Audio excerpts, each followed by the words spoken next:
Hello and welcome to Single Parent Success Stories. Today's guest is Zoraida Morales. She is a learner and a teacher.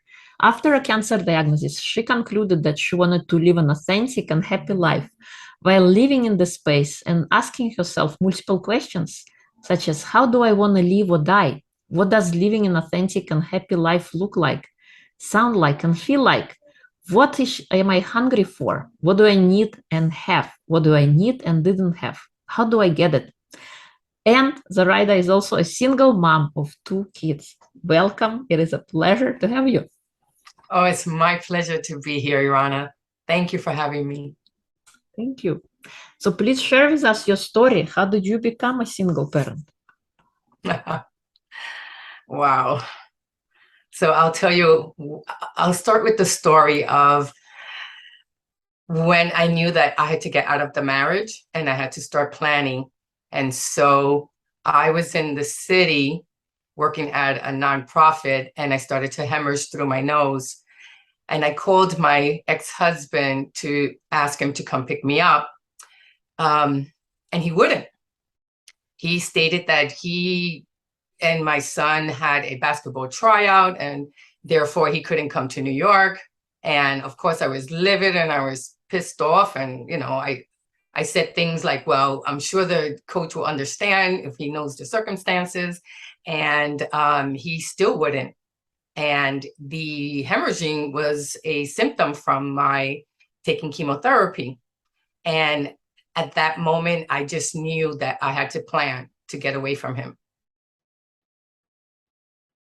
It's unbelievable that they would pick up baseball tryouts and not come help you. Like, who does that?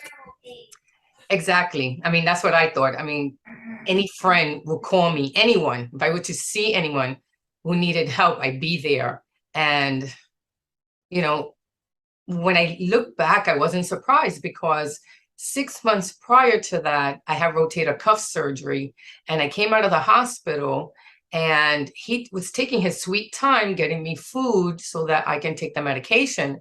And I really needed the medication because I was in pain after the surgery. And I stated to him that I was in pain and he was just taking his sweet time. And I use all kinds of explicits.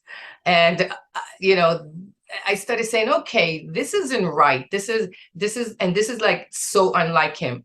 But then when he did it the second time with the hemorrhage incident, I knew I wasn't going to give him a third. Right. Unbelievable. And yes, unbelievable, right? When I hear the story, when I hear myself tell it, it just behooves me. Like, who does that? Yeah. And what happened after that? What happened after you became a single mom? What were some of the challenges that you faced? Oh, I had every challenge because, not only was I changing my whole world, but now I have the struggle of the side effects of my chemotherapy. But I knew that I could do this and I knew it wasn't going to be easy. So I was prepared for the challenge. So I planned and I actually was working as a contract worker. So I was not a permanent employee. And I knew that once I was no longer with him, I wouldn't have health insurance. So I knew that I had to rely on my retirement funds in order to get there. But I finally, I took a trip by myself. And when I came back from that trip, I went right to him and I said, we're getting a divorce and you have 3 months to leave. Now, I was married 22 years by that time. Oh, wow. And I don't know why he was shocked because he had usually exhibit some kind of narcissistic behavior. Never to the extreme as those two incidents that I gave you, but he actually didn't believe that there was anything wrong with our marriage. He thought that when I would say, if you keep exhibiting this behavior, we're not going to make it to the next year or the following year. And who knows, he probably thought that, she's a cancer patient. Who's going to want to go out with her, right? she's not going to want to leave. I don't know what he thought, but I knew that I had to leave. And yeah, I just put on my big panties on, my big girl panties, and I said, I'm going to do this. And in 3 months, he didn't leave. And I actually threw him out. And now I was, in this home with 2 children who really did not like me because I changed their whole life. Wow. How old were your kids when that happened? 12 and 15. So they were old enough to understand, but then young enough not to understand, right? And so when I first explained it to them, I just said, Mom and Dad are just not in love with each other anymore. We love you, and you'll be a family with him. I'll be your family, but we cannot be together.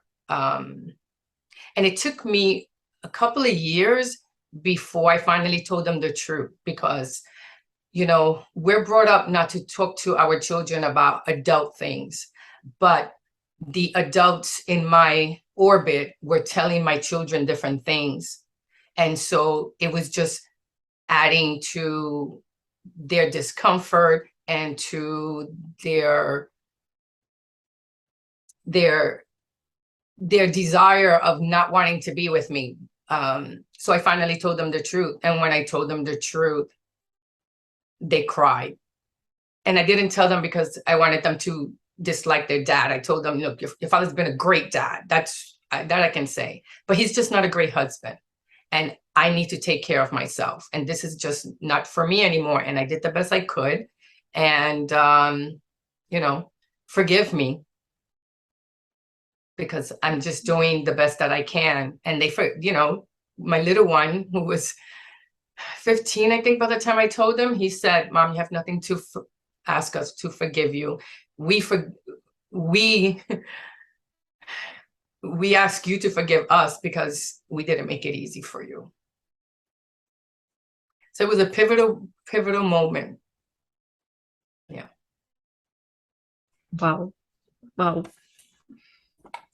it's incredible, you coming out and telling your kids, and you're not, carrying this on you so long, and to get everybody on board and to share your story. Well, look, it still took me a lot, because as women, we're just conditioned to feel shame and guilt. We just are.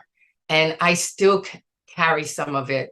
Right now, I'm about to read a book, who is it, by James Bradshaw, Healing the Shame That Binds You, because not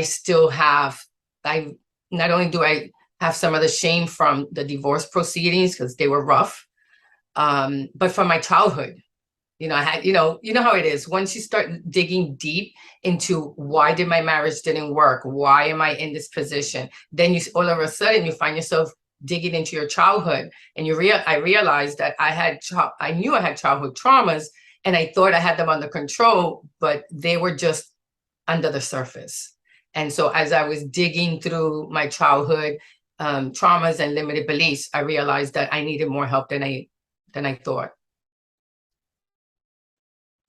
That's important work. And it is. And it's glorious, because once you come to the other side, you have a different perspective. And so it leaves you with this curiosity and just a bigger vision than you can ever think of. So for me, my divorce was the best thing that ever happened to me, because not only did I take care of a lot of my adult issues, but I'm taking care of my childhood issues, which means now I'm leaving space for all the good stuff that's coming in. And I can tell you, with pain comes glory, and it's been incredibly enriching of my life. I mean, I took a trip to Europe for 5 weeks by myself. I would have never thought I just never thought I would do that, but I did. And that's because I had that confidence of, look, I just spent 2 years in divorce proceedings. I can do anything now. This is so true. And yes, you're incredible for doing that. And I can relate, to releasing your shame and all your other emotions. I went through NLP certification process and timeline therapy. And in timeline therapy, I was able to release my shame and all those negative, like anger and sadness and grief. And it's such a relief. And it's not to say that you are deleting your past. All you're doing is you're going back and you seeing what kind of lessons did you learn from that particular situation, and the lessons are usually positive. So and then you Yeah, get to reimagine your life from a different viewpoint and all of the events that followed. So it is a very important work, and everybody should do that. Or should is not a good word to use, but I was gonna say, I'm thinking the same thing. I think everyone should do it, and I know we don't use the word should, but I encourage people to do it because my life coach calls it leaving the life that you were born in to lead the life that you were born to live, and I love that. It's almost the way I think of life now. I think of life as life by design, not default. Because we can't control where we came from and how we were brought up, but we can change the way we're living. And the way I'm living is totally different than the way I was brought up, or even the way I lived my first 50 years of my life.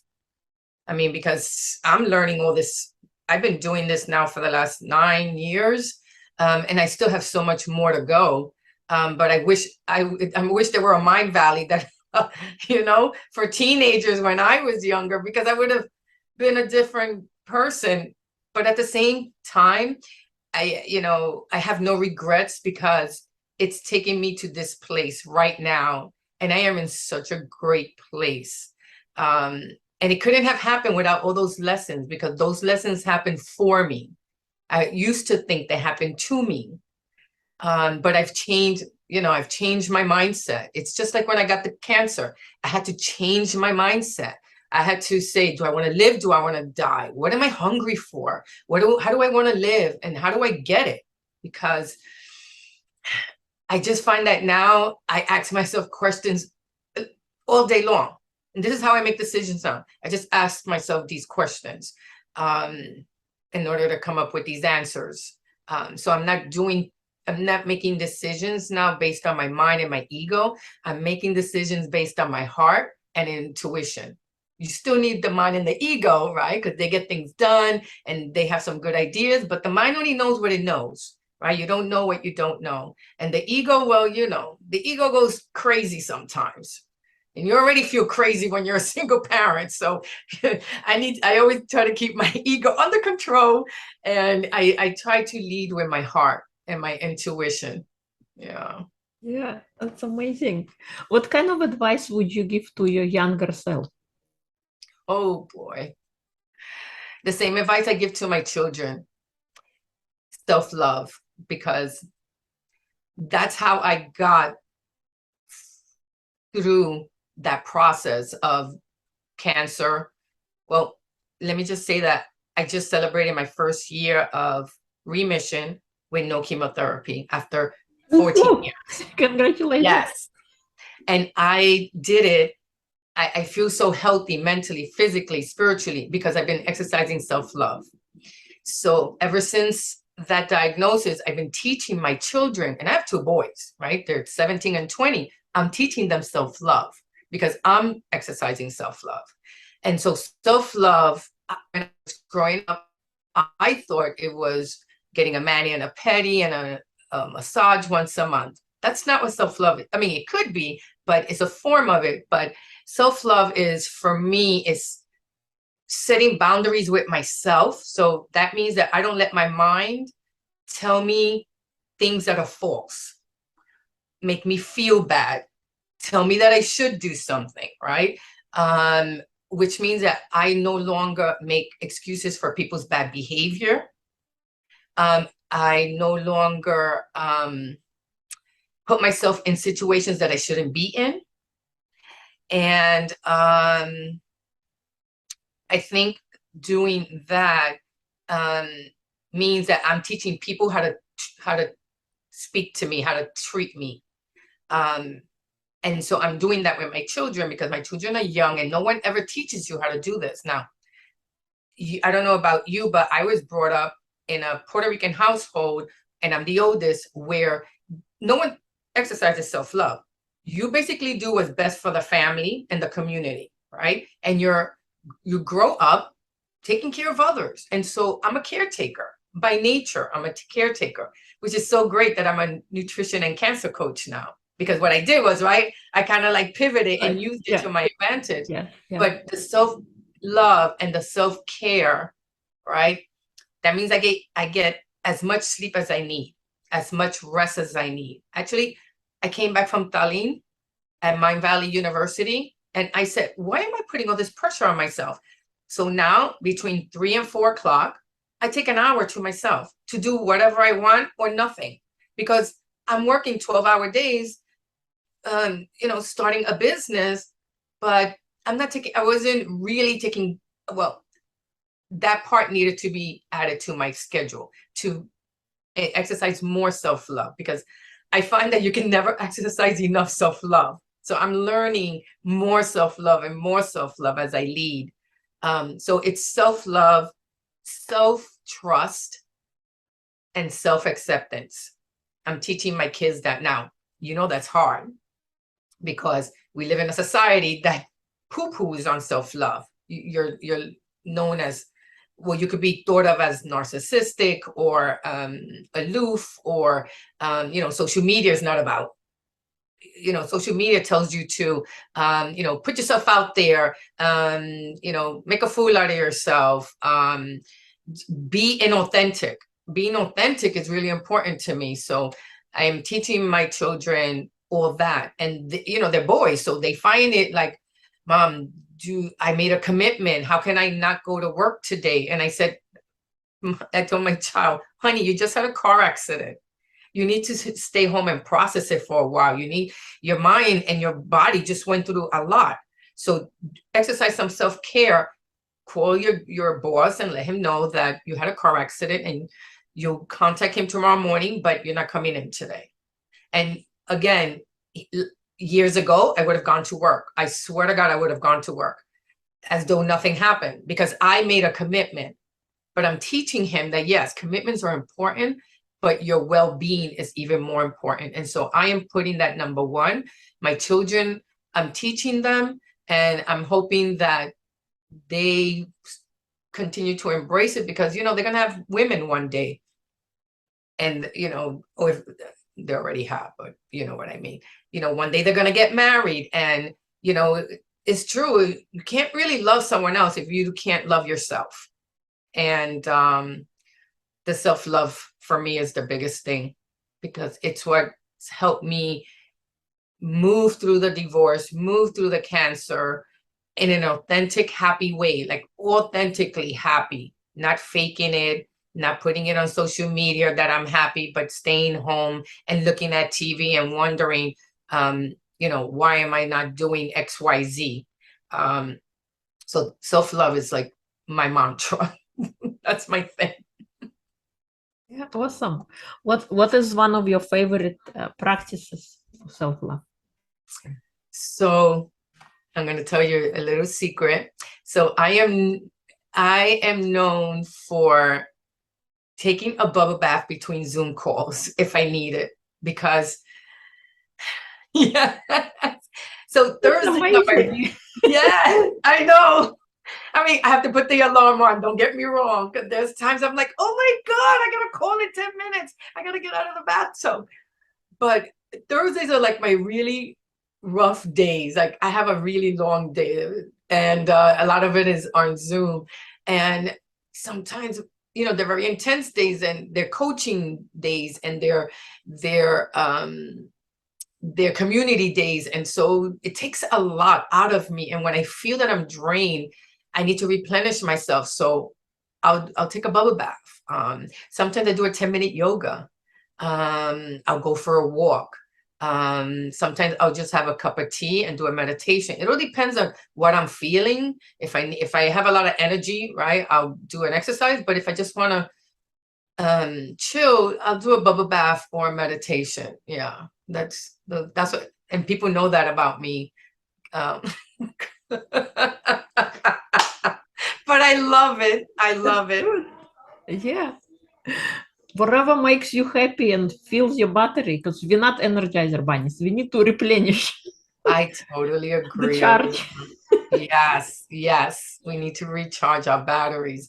And, it's not conventional, I know, but I'm listening to my heart, and that's what my heart wants. And, my heart may want something different in a few weeks.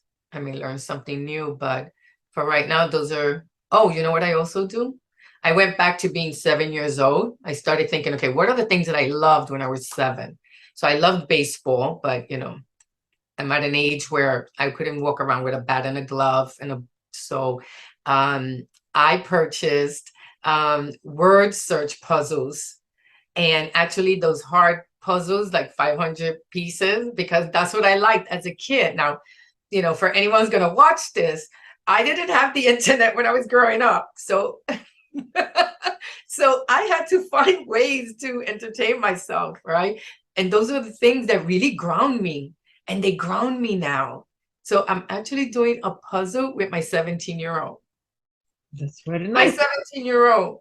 He's like, how do you do this? Like, he's like, I like it. He goes, I like it because we're quiet. We talk sometimes, but we're quiet. But it just grounds you. And he's such an active boy. Like, he plays all kinds of sports. So for him to actually sit there for 30 minutes with me, I relish it. I relish it. Anytime I can get with my children, because they're at an age where they don't want to spend time with me, yeah, that works for me. That's amazing. My son, he's gonna be 8 this week. He loves Oh, he loves puzzles too, like those, and he's like great at yeah. it, putting it together. And yeah, sometimes Oh, we do that as well. that's it's a so very nice. it's a very great activity. Yes, and you know what's the thing is that when we become adults, we stop doing the things that we loved when we were little. But the good thing is that when we become this adult and we're looking for that feeling that we had when we were children, I hope your child goes back to doing puzzles, because for me, it's what got me through COVID.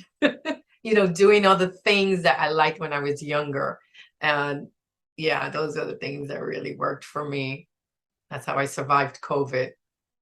Yeah, I think it's incredible, and I do recommend people practicing 10 minutes of joy every day Yes. to bring out the child, because yeah, we have these big adult bodies, but on the inside we're still little kids, and it's good for that little 5-year-old to come out, 7-year-old That's right. come Because they out know how and to have play. fun, Yeah, right? Kids know how to have fun. They're not thinking about what people think of them. Um, they're just doing what their hearts desire. And I want to think of myself as the person who, yes, I'm an adult, but I want to be happy, authentically happy. And those are the things that authentically just come to mind and just give me that joy. And that's what life is about. It's about joy. yeah, totally. When I was coming out after my divorce and breakup, I just wanted to be happy again, and I was on my own journey to discover happiness. And what I discovered, it's not actually outside, it's all inside of us. And it is our decision to decide and be happy now, and not wait for next promotion or next thing or that person. Yes, because those external things aren't going to give us joy. I mean, I know what you're saying. I did the same thing. I said, what is it that brings me joy? And then what does joy look like? What does it sound like? What does it feel like? And I had to figure it out. I mean, you know, working on yourself takes a lot of work, and it takes time away from watching TV, having a cocktail, talking with your friend. But I really enjoyed, no, I wouldn't say I enjoyed, because it wasn't really enjoyable at all. It was actually stressful, but I enjoy it now that I've asked myself all those questions and I've worked through it. And now I can feel joy on my own by myself. I don't need anyone actually to feel joy every day. And I feel joy every day. I mean, I put on music, I dance like nobody's watching. You know, I'll do a puzzle. Now I don't have a lot of free time, but in between calls, yeah, I put on music. There's music always on in my apartment. And you know, it feeds my soul. And so I encourage people to do the things that make them happy and feeds their soul every day, a few times a day. Yeah, that's incredible. I love it. What do you think is the most important trait to instill in a child? Mm. You know, we go back to that self-love, self-care, self-acceptance. And I think even more so with social media and society telling children how they should act. And even, you know, even the older generation, my ancestors, you know, they have a different way of understanding self-love and self-care. And I I really instill it on my children, right? I tell them self-love is not taking care of your family. Yes, you should love your family. Yes, you should want to do things for them to make their life easy. But you need to take care of you first, right? As this young adult. And so, for instance, I have a 20-year-old and I'm taking him back to college. He's a junior at Rider University. And this summer he's been working a lot and saving his money. And, you know, he's lucky because we are paying his tuition. He does not have to take out a student loan like I did. I had to pay 3 student loans back. And actually, the last of my payments was 2012. And I know people who are still paying them because it's so expensive in the United States to go to college. And so the other day he's finishing up his shifts because he's leaving Brooklyn. He's going back to New Jersey. And he hadn't eaten in like 5, 6, 7 hours. And I was like, no, honey, that's not self-love. That's not self-care. He's like, oh, mom, I just want to, I'm trying to make as much money as I can because I'm going to have a really strenuous schedule. And I said, yes, but on a day-to-day basis, you have to practice the self-love. That means you eat every 4 or 5 hours. I mean, I understand if you can't do it one day, but make it a priority. And take care of yourself. I said, all I want you to do is be happy. I mean, I'm happy celebrating my kids' B's and, even a couple of C's, I'm just that person because, again, those are those external things that are not going to change the world, right? I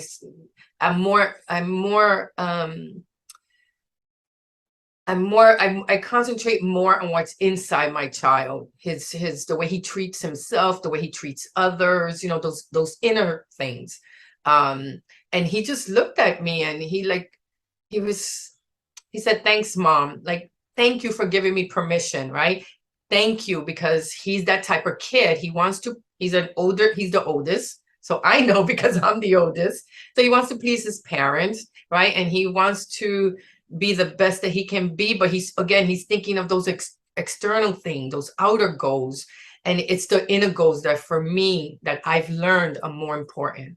His character, right? His emotions, his social skills, his life vision. We talk about those things because those are the things that that shape him. Yeah. I love it. Thank you. Yeah, that's amazing. What do you think?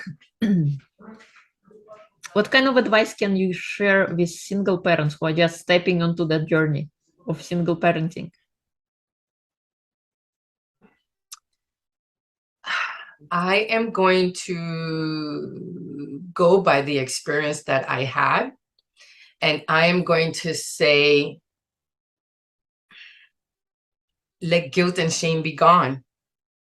Because we as parents always feel it. We feel it from our ancestors, our extended family, from our friends, from society. Guilt and shame does not belong in a healthy household. And so whatever decision a single parent makes, especially a woman, I know, because I come from a divorced family. I know that women do not do this lightly, because they know that they have so much more to lose than a man. I mean, they're losing, they lose it for themselves. They lose money, they lose security, they lose shelter. There's So I know that when a woman asks a man for a divorce, she's not doing it lightly. So I say, get rid of the guilt, get rid of the shame. And secondly, and most importantly, forgive yourself. Forgive yourself, because I ended up writing a poem, and I don't even write poems, but I wrote a poem last year during one of the lunar eclipse. I was just so inspired because I have forgiven everyone, my family, friends, bosses, my ex-husband, and now it was really my turn. And I had to leave, I'm harder on myself than I am on anyone else. So I had to forgive myself, and I still do not live with any guilt. If I feel bad about something I did, because I'm not perfect, right? I say I'm sorry to myself or to the person, or I'll write it. But forgiveness, forgive yourself, because you don't know what you don't know. And you're not that same person. We're all at a different level of consciousness, right? Who we were 10 years ago is different than who we were a month ago and who we were yesterday. I mean, I know I've already learned a couple of things from yesterday. So, we tend to hold on to these negative things, and it's our mind holding us back. And when I came back from Portugal, I said, why? I'm holding myself back. I'm holding myself back. I'm telling myself things that are not true and that are not that important. So forgive yourself. Forgive yourself for your kid now leaving suburban house, going to the city in an apartment. Forgive yourself for your child not being happy. Forgive yourself for staying with a man too long. I mean, every time I wanted to leave, I had a health problem to address. So I couldn't leave, right? It took me a really long time before I could leave. So forgive yourself. And you know what? I just remembered, work through those childhood traumas and limited beliefs, like especially after the divorce, because that's when you sit there. I mean, I came to New York in a pandemic. I sold my home in New Jersey where I had open space, 3,000 square feet. And then I moved to New York. I'm in a 750 square foot apartment. And I was like, how the hell did I get here? And after I got my apartment together, I said, this is a good time to dig deep, right? Oh, because I got let go during COVID as well. So I said, I'm going to dig deep. And so a divorce is a really good time to dig deep, because I thought 100% it was my husband's fault. I was like, oh, he's an asshole. He's narcissistic. He is, he's always, oh, I can't think of the word now, but I was thinking all these negative things, and it was all his fault. Well, after I did all my work, and like I said, I'm still doing it, I take 15% ownership now. I came in with my own baggage. I came in with my own limited beliefs. I came in with my childhood trauma. I was not always nice. I was not always uncomplicated. So I own it, right? And doing that has actually helped me move from a finance executive assistant project manager to now a nutrition and cancer coach, which I love. I mean, I could work 12-hour days and I don't even feel like I'm working, because now I'm helping others, right? But before I do that, I help myself. So I'm that type that I don't give from an overflowing cup, from a filled cup. I give from an overflowing cup. Like my mornings are for me. I drink tea, I journal, I meditate, I do prayers, and it's all me. And then I take care of the outside world. So I don't mind working till 8, 9 o'clock at night, because I've already taken care of me. I love it. I think it's amazing, and how you were able, to overcome that and dedicating time for you, that's incredible. I love my mornings as well, and I think it's important to have a morning routine. Doesn't matter when you wake up, it matters how you wake up and what you do for yourself. And when you fill your Yes. cup, then yeah, you can stay and work until late, and the work doesn't feel like work, it feels like play. I'm actually a better parent. And you may agree, but I'm actually a better parent now because when my children, they interrupt me during the day, and if they're here, it's all day. I feel like I took care of myself. I did my exercise. I did all the things that made me happy. And so as a parent, and actually that's the best job I've ever had, being a parent. I'm ready to give. And when I give with my heart, and I'm calm. I find that I'm parenting so differently. And I'm liking it, and they're liking it too. Yeah, Yeah. yeah. I noticed the same with myself. If I skip some part of my morning routine, I'm more reactive. Or if I Yeah. have everything it's Yeah. done, like you can interrupt me and I'm still gonna be even, I'm not gonna explain. Yes, I agree. And it's great because now we're leading by example. It's not just talk. And so they get to see that, and they make little shifts and we don't even realize it. And it's because we've made the shifts. And I found that as I've been shifting, they've been shifting. But guess what? My ex-husband is shifting more than I even expected. And I know this because we co-parent together, because my little one is 17, more so for him. And he used to be my best friend at one point. I've known him 30 years. And he's shifting. I mean, he's being more reflective, listening to his inner self, listening to his heart and his intuition. He still hasn't processed his childhood trauma. But that's on him, and I don't care. That has nothing to do with me. But I can tell you that he is a better person since our divorce. And we've been divorced now 3 years. And yeah, he's changing. Yeah. So, my point is, it doesn't just affect you. Any changes you make, it affects you, your children, and then the other people who are around you. You don't even plan it that way, but that's how it's happening for me. Yes, that's so true. The ripple effect. It's the ripple effect. Yeah. Any fun projects you're working on now that you like to share? Oh, well, this was a nice talk. So thank you for that. Yes, I've been asked to write a chapter in a book. So I'm really excited about that. So I'm actually going to work on that this afternoon. I am launching my website. So right now it's inactive, but I'm hoping to launch by the end of this month. Let me see. I just spent 5 weeks in Europe doing a lot of learning, which was so wonderful. So I've got all these downloads and that I'm incorporating into my life. And I'm so looking forward to the future. Yeah. I love it. Thank you so much for coming on and sharing your story and your wisdom. If people would like to connect with you or find you, where would they go? Well, right now I'm in LinkedIn under Zoraida Morales. I'm also going to be launching my website, zoraidamorales.com.